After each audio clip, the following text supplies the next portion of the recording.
So for this video, we're going to be doing a phantom draft, and I'm going to do my best to explain every pick that I make along the way, talk through my choices for deck building, and then at the end we're going to play one game with the deck that I've drafted to kind of showcase how it performs, and honestly so you guys get some gameplay along with the draft as well.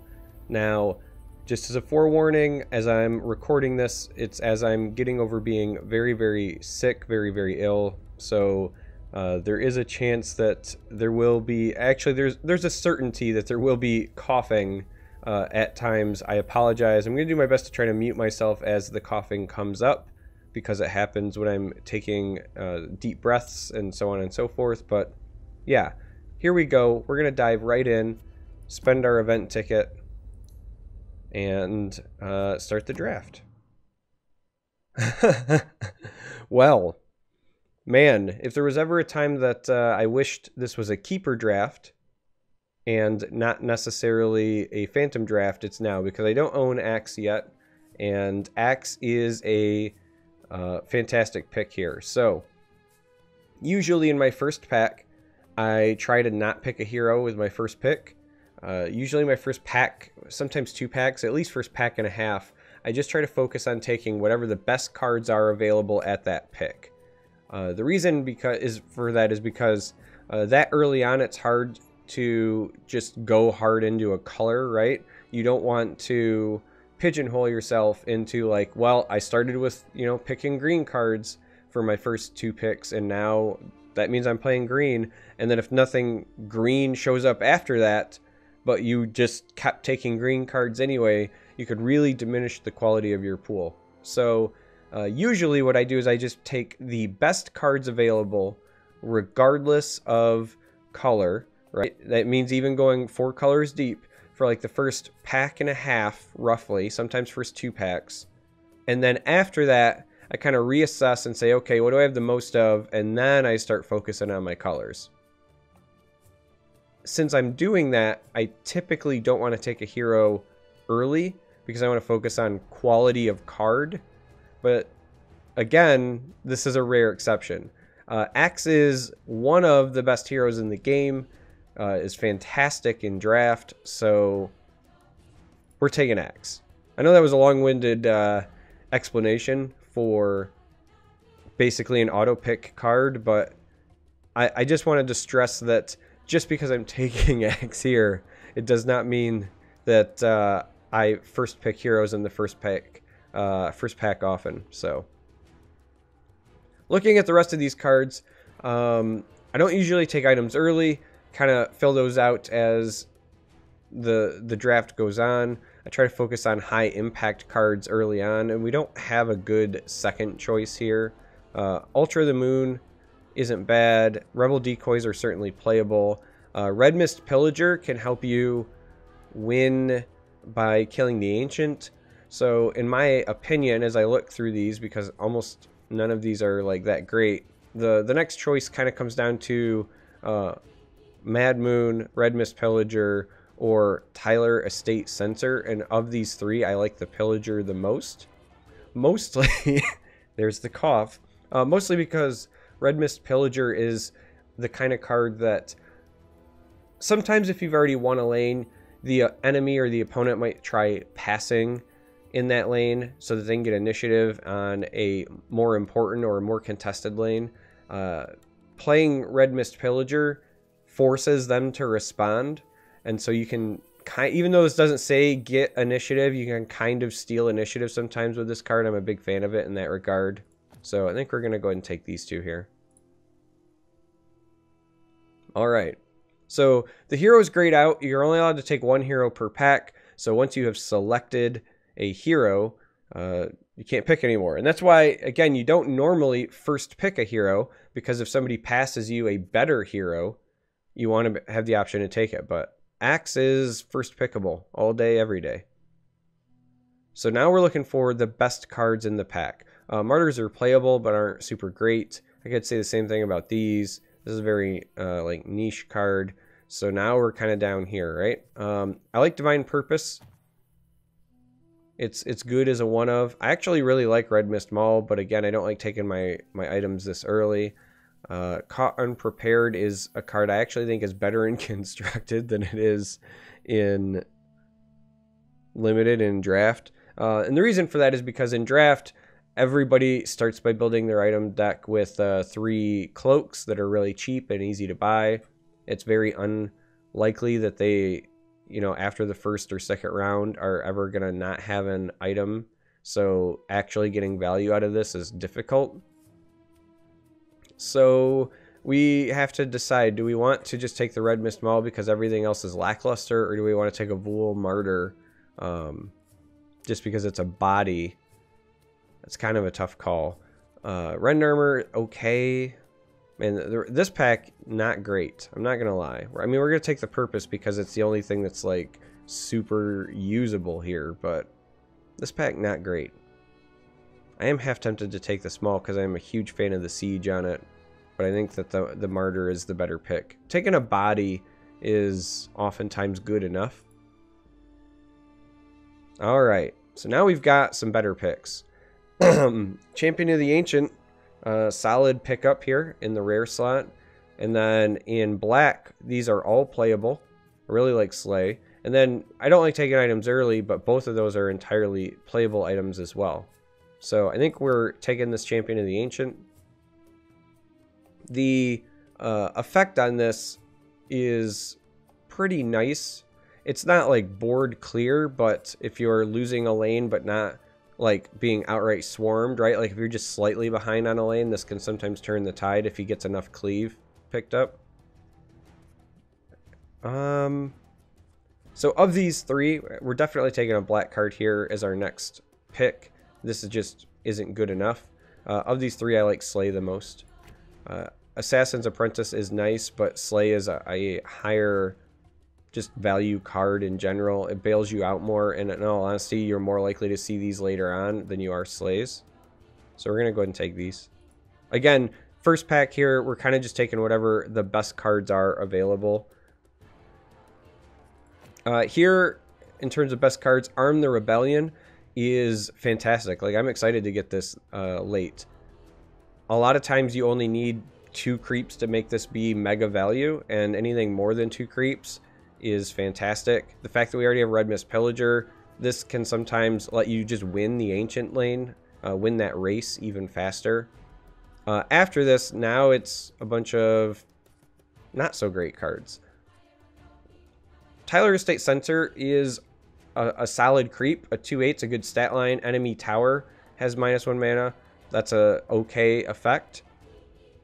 Poaching Knife, not that great of an item here. Catapult, honestly, just not that great of a creep. The only other card I think is in contention is Arcane Assault, just because it does say get initiative. We have not drafted any blue yet, though, so that's a bit of a concern. Doesn't mean we won't take blue, but I don't think that we prioritize this over the Censor here, strictly because of what we've picked so far. And all right, I think here again we haven't taken any blue. Better Late Than Never is playable, but it's not great. And Clear the Deck is fine for a situational red card, especially this late in a pack. That's entirely fine. Stonehall items, whether it's the pike, the cloak, the armor, they're all great. I'm fine with grabbing one of those at the tail end of a pack here. And then your last 2 cards, you don't have any choice. Like, you're just stuck with them, so not really any point in discussing those. And now we're on to pack 2.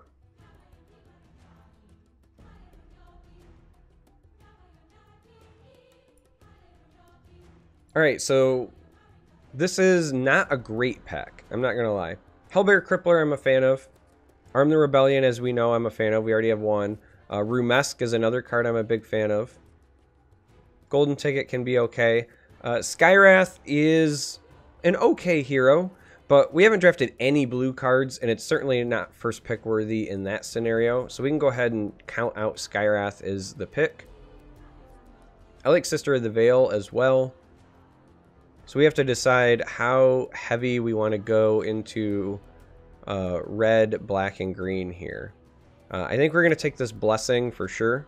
The utility of this being a cross lane card and the fact that it's modify, I think that this is a quality pickup. We just have to decide now, do we want a Hellbear or a Sister of the Veil? Now, Hellbear, we know we're going to be at least splashing red. Like, I'm going to be honest. Even if we go, like, 2 black and 2 green, Axe is good enough that you just splash red just for Axe. So we know we're running red, one way or the other. It's really rare that you know that early, but it is what it is. I think there's more opportunities to pick up stuff like Crippler later on, though, and far less to get something as good as Sister of the Veil. So in this scenario, again, we're early on. We're trying to take the best cards available. I think that these are the best. All right, so Rix. I was hoping that we'd get a quality green hero to pick. Rix is not a quality green hero. It's not what we were looking to grab. So sadly, we were going to go ahead and pass on that. We were hoping for like a Treant or an Enchantress or some other green hero there. And the rest of the pack is not great. We got a lot of blue. We haven't drafted yet. Assassin's Veil is good enough in terms of an item that we would want to include it. So we will likely grab that. And then we have to decide, do we want Poised to Strike, Combat Training, or Crippling Blow as our second pick? Because it's pretty safe to say we are dodging blue at this point in our draft. Wow. None of these are great. In fact, there's a strong chance that whatever we pick here just doesn't make our deck. So I'm going to go ahead and take the Combat Training for now, just because it's Modify and it's offensive. We care more about being offensive than defensive. Of course, of course they throw Luna at me. Oh man, we've drafted no blue cards. Luna's one of the better blue heroes in the game. There is a strong argument to be made about maybe Luna is the right pick here just because. But again, we've drafted no blue cards. We're pretty strong in black, green, and red. I think we stick with it. Of the cards in this pack then, looking at the black and green cards, Vandal is very, very strong. I'm a big fan of Vandal. We're going to grab this no matter what. Now our choice is between Payday and Intimidation. Censure is just not great. This is okay. Juke's a good situational card, but we can pick those up later. Now, we haven't drafted like Bounty Hunter or anything like that. We don't know the quality of the black heroes we're going to get. I don't think it's worth it to take a gamble on Payday. We have a guard, but there's also no guarantee we're going to have anything worth like paydaying up into. And I like having at least one Intimidation in my pool of cards to work with, because this can get your own heroes out of dead lanes. This can send your opponent's heroes or creeps to dead lanes. It's just a good utility card, so we're going to go with these two. Makes me really, really sad to pass this Luna, though. I'm not going to lie about that. All right. Not a lot of great options here, but Roseleaf Rejuvenator is a fantastic late game card. I'm kind of surprised that this is still here. This must have been a really good pack, or people were just not drafting green, but we will happily grab that as a late game option. The Censures are junk. In all honesty, this is kind of junk as well, so we might just grab one of these because I think we'll just grab this. This might not even make it into our final deck, but still better than the choices shown. Oh, okay. So this is kind of shocking that these are the choices this late.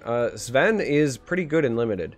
His hero power is great at cleaning up lanes. His signature card is not that good, in all honesty, but it gets better the more red heroes you have so that it doesn't clutter up your hand. I think we take Sven here, pair it with our Axe, and I think we just take another Stonehall Pike.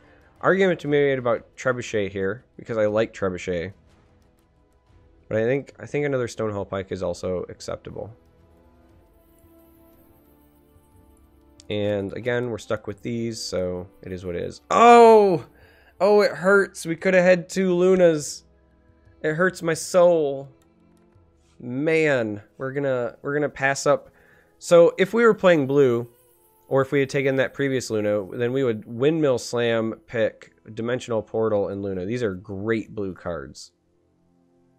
But at this point, we are way too deep in our draft to continue down that path. So out of our red, black, and green options, Hipfire is a solid choice. It's an initiative card, and it damages a unit. And this is a body that also modifies an allied hero with plus attack. We like these. This hurts. Oh man, this hurts. Oh, alright, so we get a little bit of a break here. There's actually a lot of good stuff. Ogre Corpse Tosser over here. 210 is a pretty solid stat line, and it does 2 piercing damage to the enemy tower when an allied melee creep dies. The Standard Bearer, where the allied neighbors get +4 attack, is also a pretty solid card. 2 Bronze Legionnaires. These chew through melee creeps. And then we have Steam Cannon, which is... Steam Cannon is one of those cards that is very, very strong and limited because the games go a little bit longer, and if you can get this up and running, you can like really turn the tide. We're taking at least one of these Legionnaires. It's just too good not to, I think. But man, this is a tough decision. I want to take like 5 cards from this pack, easy. There is a part of me that just says maybe I take 2 Bronze Legionnaires because now that we've got at least 2 red heroes, we need to up our red card count.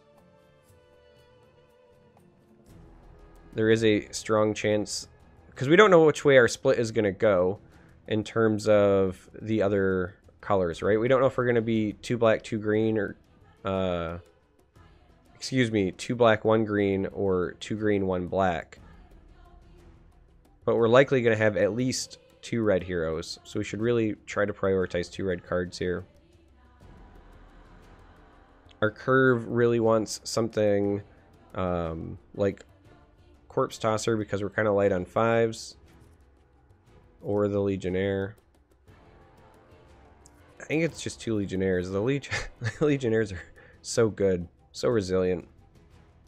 Alright, we're going to go with those. And now we get some green options here. Could take another clear the deck, but I think 1 is probably okay. I like the Rampaging Hellbear.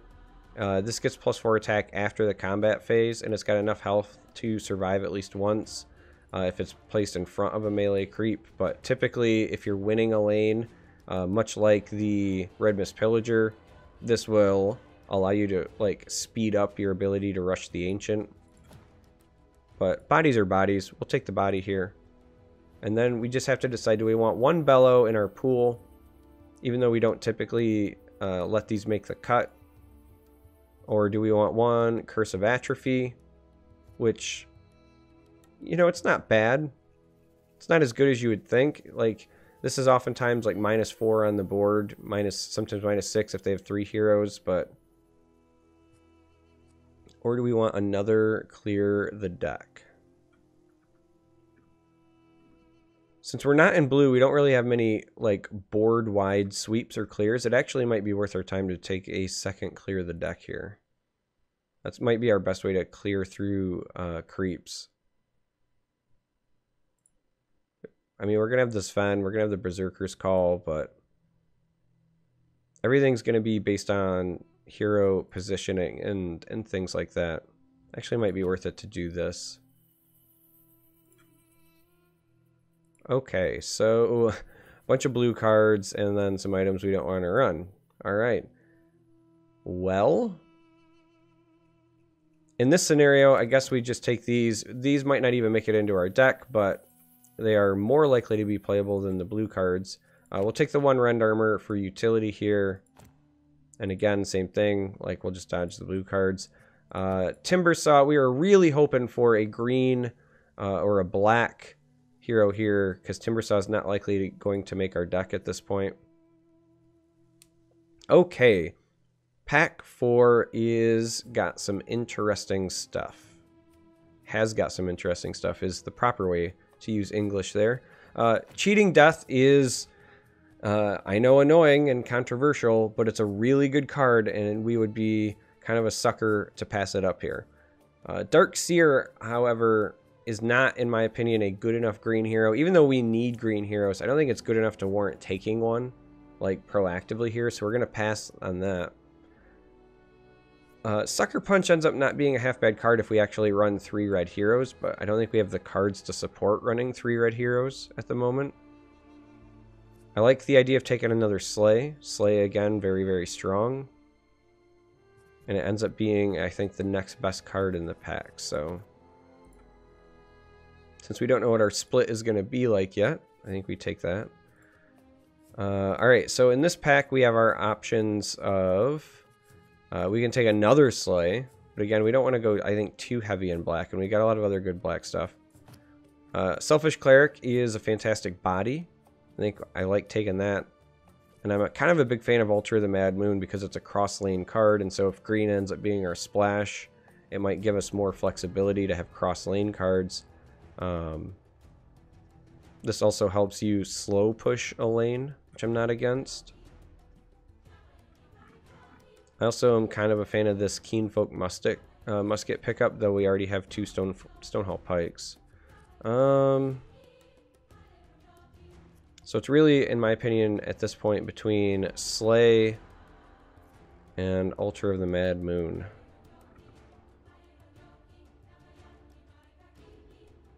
It's kind of a tough call. Like, if we start looking at, like, actual playable cards we have in each color, right? It's really, we got Hipfire and 2 Slays and a Vandal, and then maybe these 2, right? So maybe 6 playable black cards. Blessing, Rebellion, maybe this. So we're right around, like, 6 or 7 on green. This will be 8. So we can either, again, ride the split and take the Slay, or go heavier into green and recognize this will be our one of, potentially.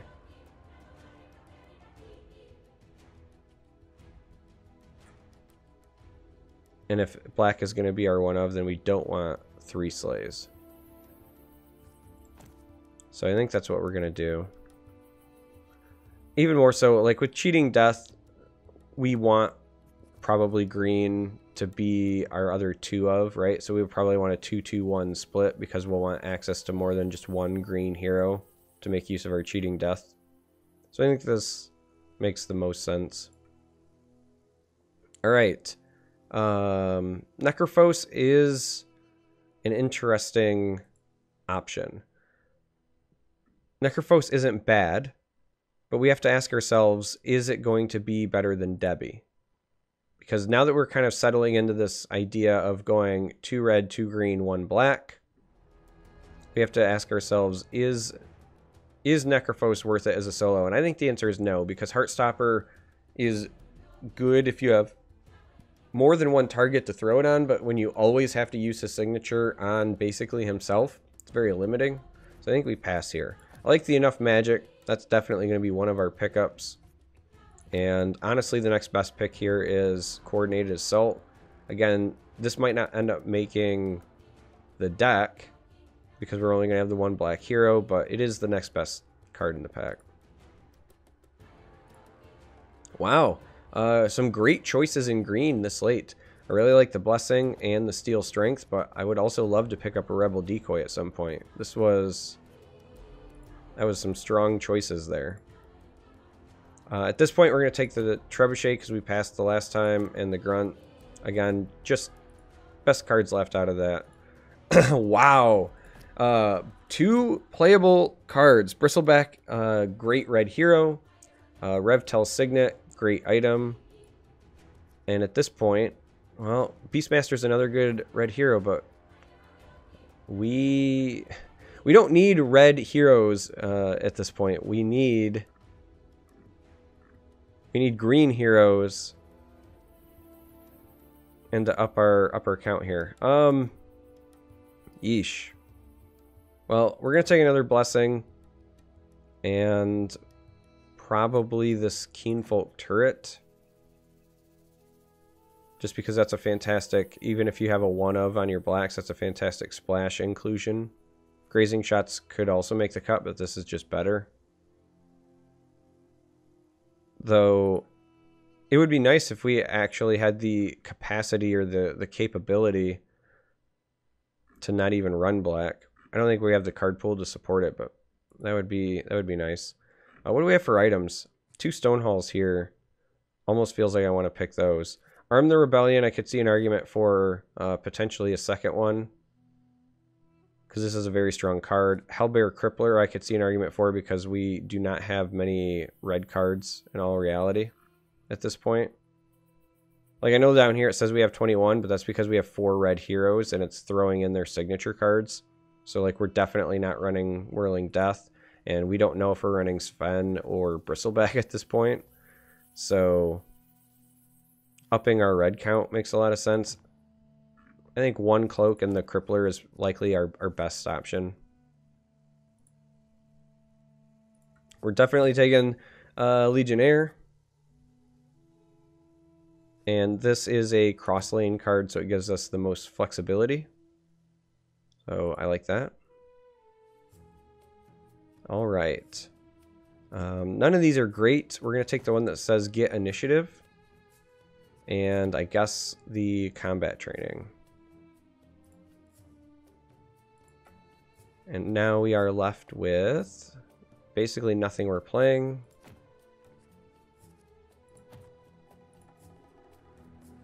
And Ricks. So our red heroes are great, and everything else is going to be not great. So we know we're going to play Axe, and I'm going to be honest, we know we're going to play Bristleback. We're going to have to wait and see whether or not we have enough to support sticking in Sven. We're not going to play Ricks, so we're going to have at least 1 Farven. So let's go ahead and stick in the red cards that we know we're going to run.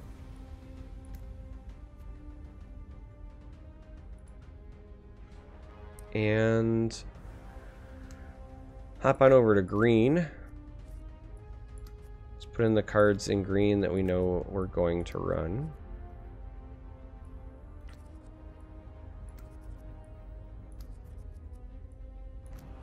We can actually, we'll reposition these here in a moment, but we'll go ahead and stick in a second Farven because we know we're running at least 2 of them.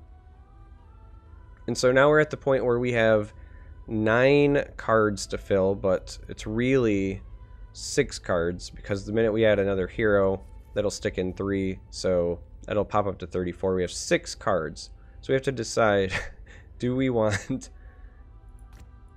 our 6 best black cards, or do we want to go back to red-green and try to stick in cards that may be suboptimal just so that we can fit Sven in instead of a Debbie? Because that's essentially what we're looking for now. If we run 3 red heroes, Fight Through the Pain ends up actually being significantly better. And some of these, while they might seem like they're suboptimal, aren't necessarily terrible, right? This actually isn't even suboptimal. Like, we just want that in the deck. So really it's like Hellbear, Mad Moon, Divine Purpose. Let's actually just kind of, let's work our way through this, right? So I'd only have to include 1 card out of these. This is an okay card, but not great. It'd be better if it cycled. Combat training's okay. Martyr is at least a body. So, like, if we were to stick Sven in, just hear me out, right? And stick in our 1 Martyr, that would be 40 cards. That would be 40 cards, and this list isn't terrible in terms of, you know, whether or not it includes things that we would want in it. Like, the 2 basic green heroes are certainly not great for us, but all of the red stuff is good. We didn't get any Thunderhides or, you know, obviously no Time of Triumph, so our late game isn't spectacular. But right around turn 4, like, we really come online.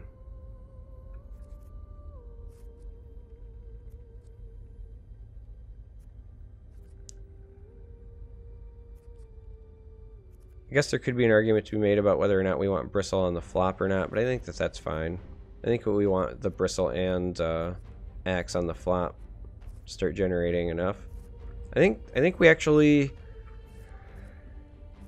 might benefit more from something like this. The problem is we're actually still heavier green than we are red, even with us running 3 red heroes. So that's not ideal. And we would potentially run less green if we were going to include black, right? That's the benefit of doing the splash, but then we'd have no Sven.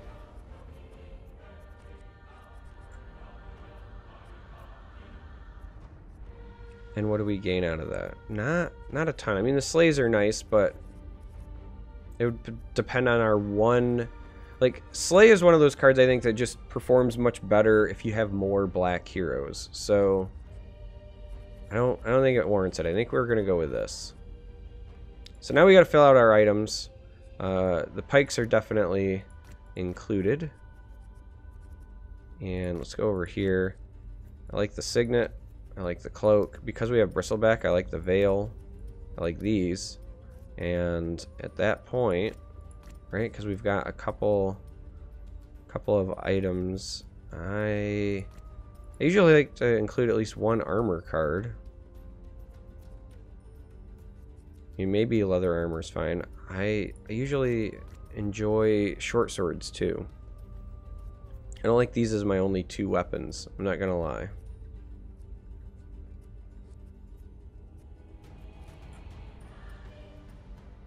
This might sound weird, but this might be one of those times where my item deck ends up being more than 9 cards.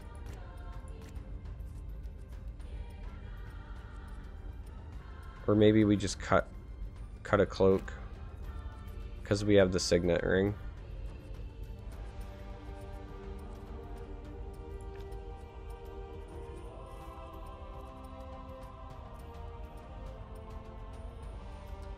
I mean, we don't with this kind of a hero lineup, I don't think we want to stall. I don't think this is the inclusion. This is just going to be too expensive. We're not running paydays or anything. So it's essentially like, do I want a leather armor or a vestments?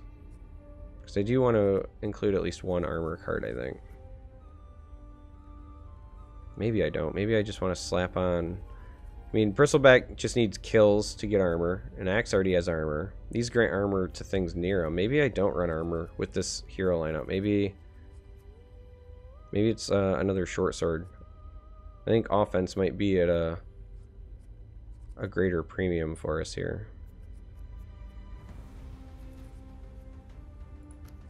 Or I can just run 10 and be a rebel.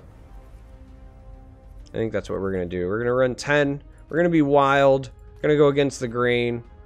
We're going to try this 2 color. Even though I was drafting as if we were going to be 3 colors, I think that for consistency and with the cards that we have, going down to 2 colors probably makes the most sense. I think the addition of black would have been a little bit rough. Again, just because I think Slay is a great card, but if you only have 1 black hero, it can be hard to have that hero in the right position to make the best use of Slay.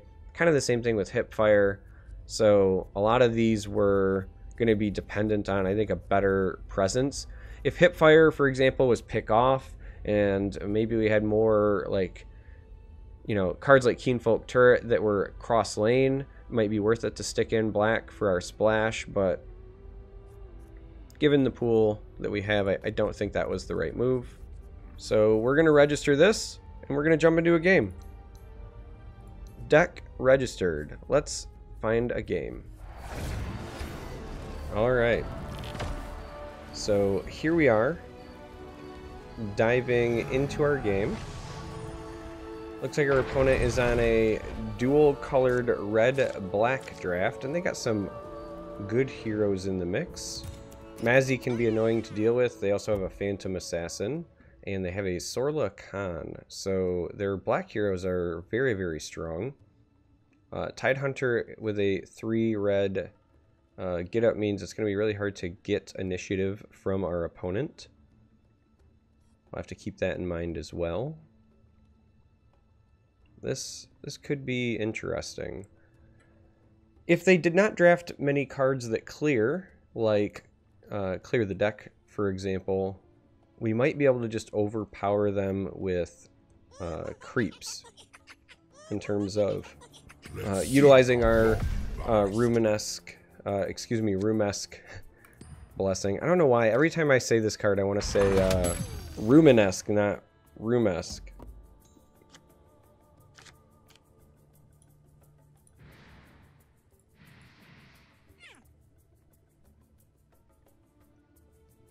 I think it might be a little too early to utilize this quite yet.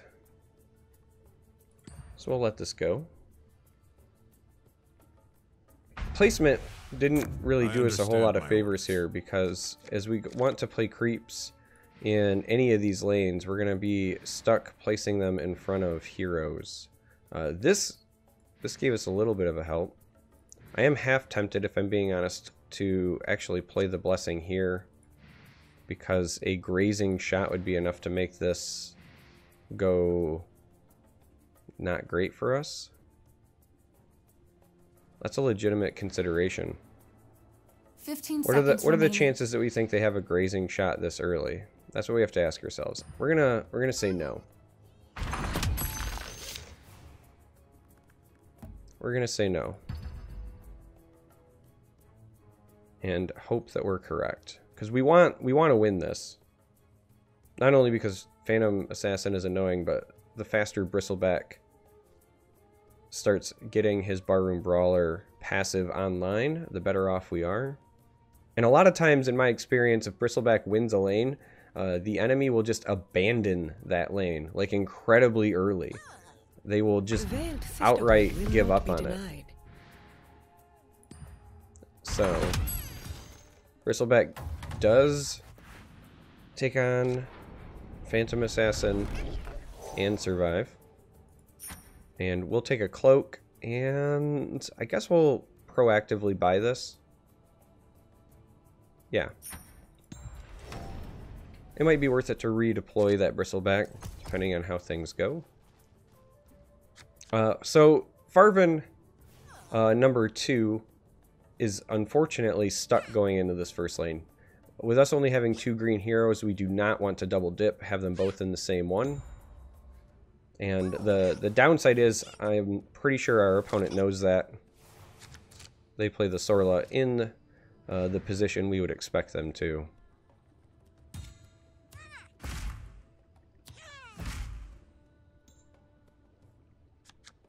Alright.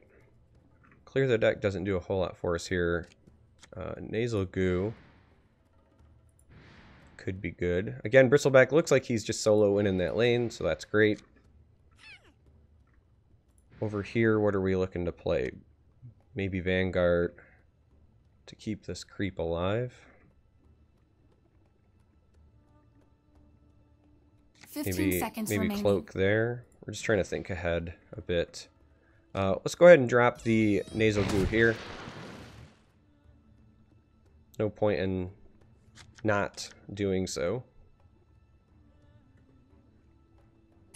So they armor up with the Kraken shell. We're fine with that. It's actually pretty good for us because that is kind of a waste in terms of the initiative issue.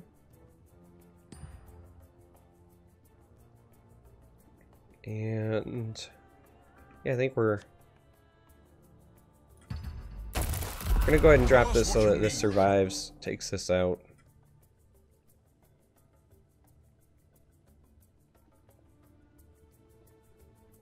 And then we'll drop the cloak here so that this survives.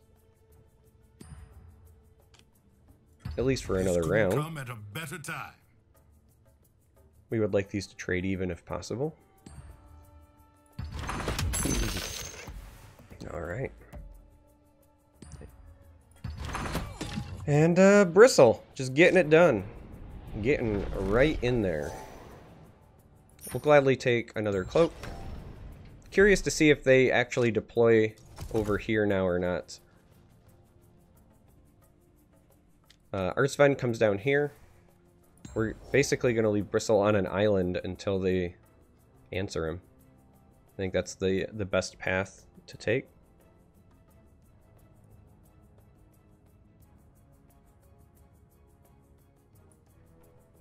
I'm still getting over being sick, so yeah, coughing's going to be a thing. I'm trying to mute as I go, but man, it is relentless. All right, so they are leaving Bristle on an island, and they're also avoiding that first lane. They want that middle lane. They deployed 4 heroes in that middle lane.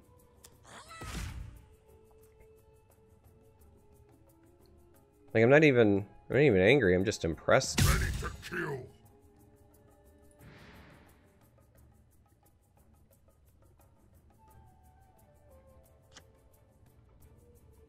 Rumesk doesn't really keep anything alive, though it does make our Sven more likely to survive. Clear the deck could help push additional damage a bit.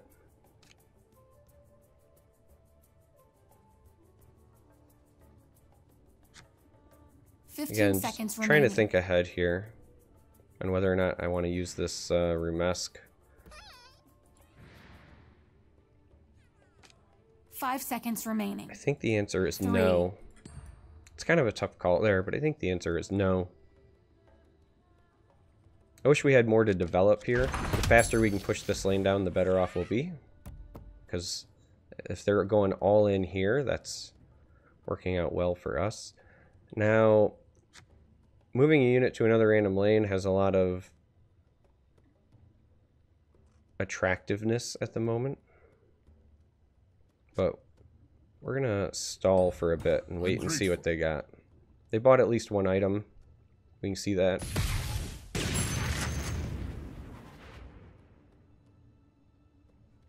Alright.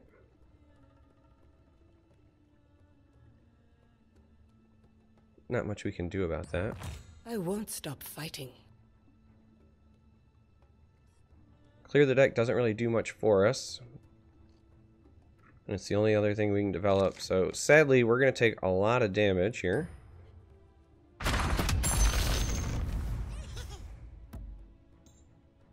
And our bristle just keeps pushing. So this is where our lack of creeps is coming back to haunt us. And why I said at a couple of points during our draft that like bodies can just be good. Even if we could have dropped 1 or 2 bodies over there to help that bristle back out and sped up trying to take that tower, it would have done kind of wonders for us. Because we are in a bit of a race here, right? We need to take our 2 towers before the enemy takes that middle one. Caught a bit of a break with our creep placement there in front of the Sorla. That helps. And now we have to decide, do we want to Berserker's Call here? I think the answer is no.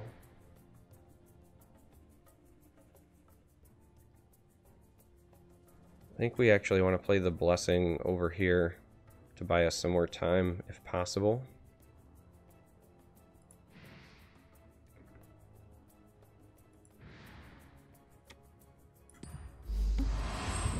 The more our creeps survive, the more likely we are to slow them down there. Man, that cough comes at the worst time, I swear.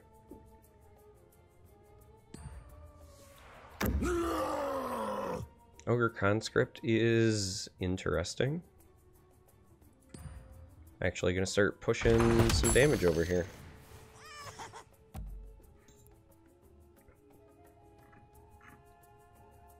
Now we have to decide, do we want a Berserker's Call here and kind of guarantee that this thing is out of the way?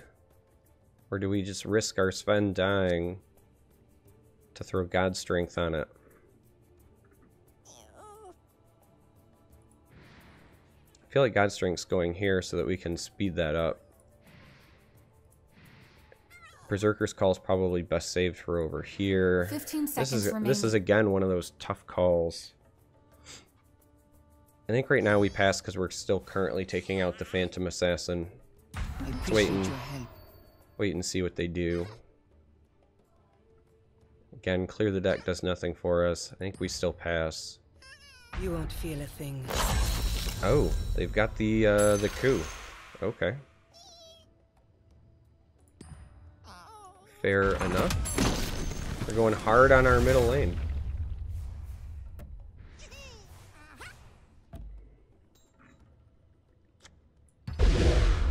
I'll fight. So we're coming in to speed this up so that next round, so we'll do some damage here. Next round we'll clean that up. And then the round after we can maybe use our town portal to redeploy. We'll gladly take the short sword here. Farvin is going here to slow things down, or at least try to. If they don't have an instant kill and or like initiative, the Rejuvenator and the Champion of the Ancient will both be pretty solid there.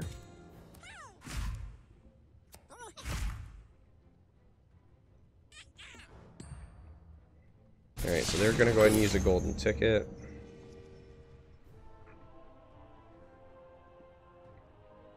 Again, Berserker's Call would be a decent cleanup here, but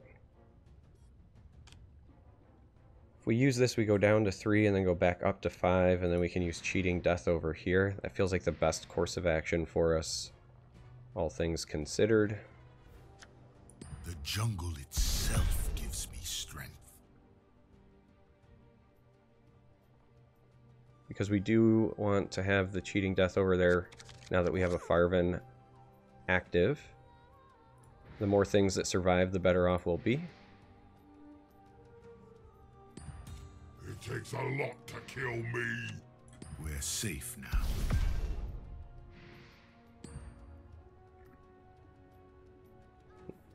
I think we also want the short sword here to set up future Berserker's Call plays. Oh, Axe likes this. No way to take initiative back, sadly, so they have to hope that they don't have another coup.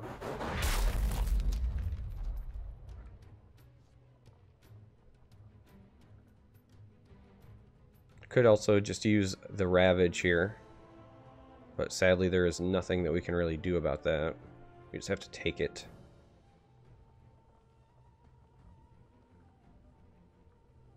But we would like to develop this, and then save this for healing the following turn to stall. This will give me the edge I need. Alright, so they opt to play the item instead of locking us out of playing stuff. So we'll go ahead and play that. So now we're just hoping they don't have a Slay. That was helpful.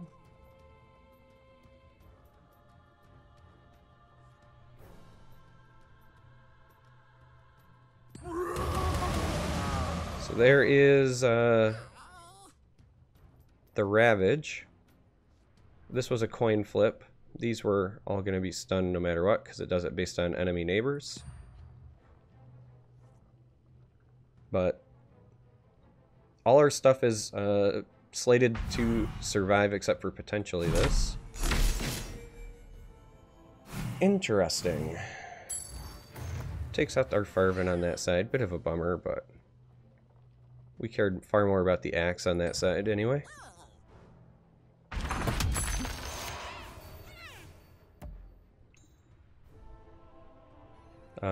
Here we just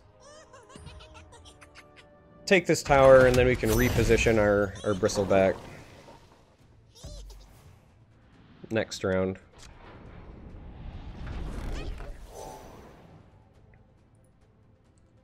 Might be worth it to actually take this heal just for our own green hero. Like, we do have the Cheating Death, but this could also heal our creep as well. And since we're just trying to stall, it's not half bad. Sven's coming down here for the stall purposes as well.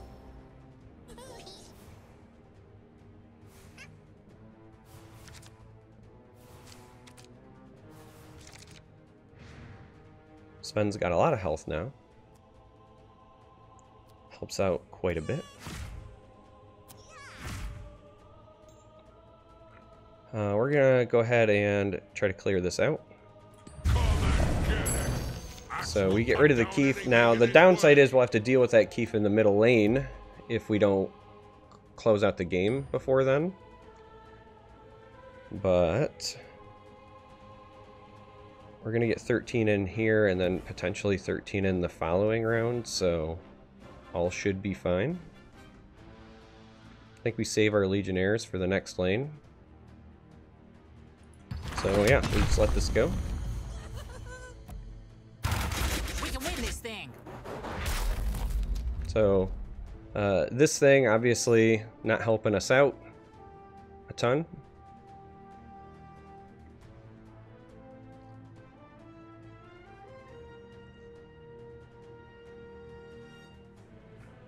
Again, we have this to heal, but our play is going to largely depend on what they open with and whether or not they've got another coup. I'd almost prefer instead to just play creeps this time around. Come to your aid, sister. To soak, great. So we can get this down. Never beat discipline. We can get a Bronze Legionnaire against their Bronze Legionnaire on the other side as well.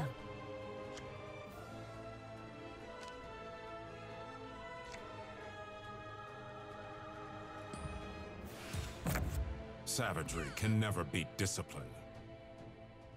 Because our goal at the moment is to just stall.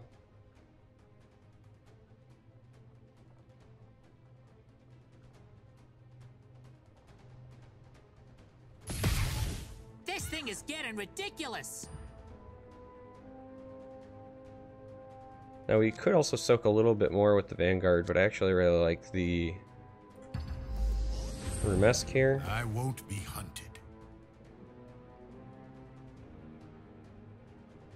And then the healing salve here. Many And that lets our full board survival only taking 7. And then over here, because we've already kicked this out, we can safely pull back Bristleback.